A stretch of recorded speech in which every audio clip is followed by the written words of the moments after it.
Splashed across newspaper headlines today is the issue of Annual Status of Education Report 2023 and its findings. The findings are startling in terms of what the status really of education is in rural districts of India. It means that while we talk about literacy, what is important is also to see in real terms where the students who are going to these schools in their districts stand in terms of actually learning the very basics, whether it is mathematics or English, or applying certain life skills to real life situations. So, a widespread survey was done. I'm going to share with you all the facts and figures from this study and particularly highlight the issues that have made headlines from this report. So, let's get started. Here are the findings. Survey was conducted in 28 rural districts of India across 26 states. 34,745 children covered in this survey. Age group was between 15 to 18 years. The points of survey, point number 1 was basic reading, mathematics and English ability. Applications of basic skills to everyday calculations. Reading and understanding written instructions, and real life financial calculations.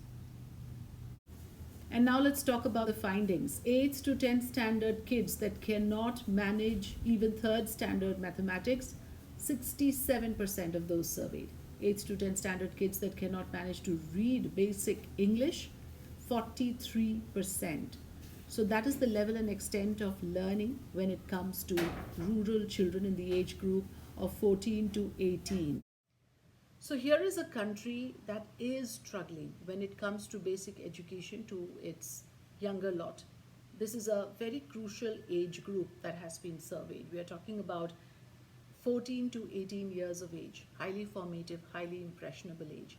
What is the level of learning that is being engaged in by students in this age group is what we just showed you.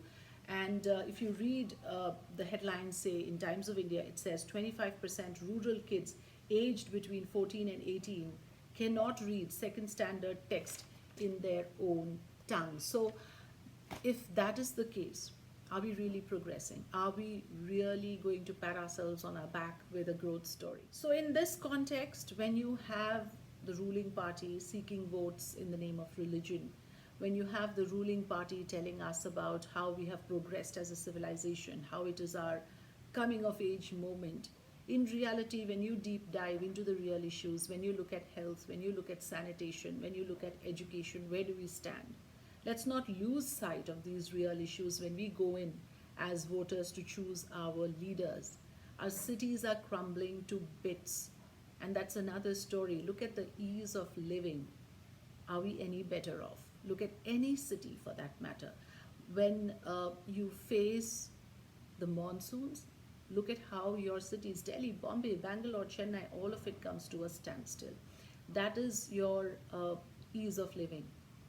You know, the congestion is only getting worse. The infrastructure is crumbling. And this is your education. This is how the young students in rural areas are doing. And then as for sanitation, as for health, we all know how appalling the situation is. The healthcare access is again abysmally poor for those who are underprivileged. So under the circumstances, let's think about it. Let's be real about India's growth story.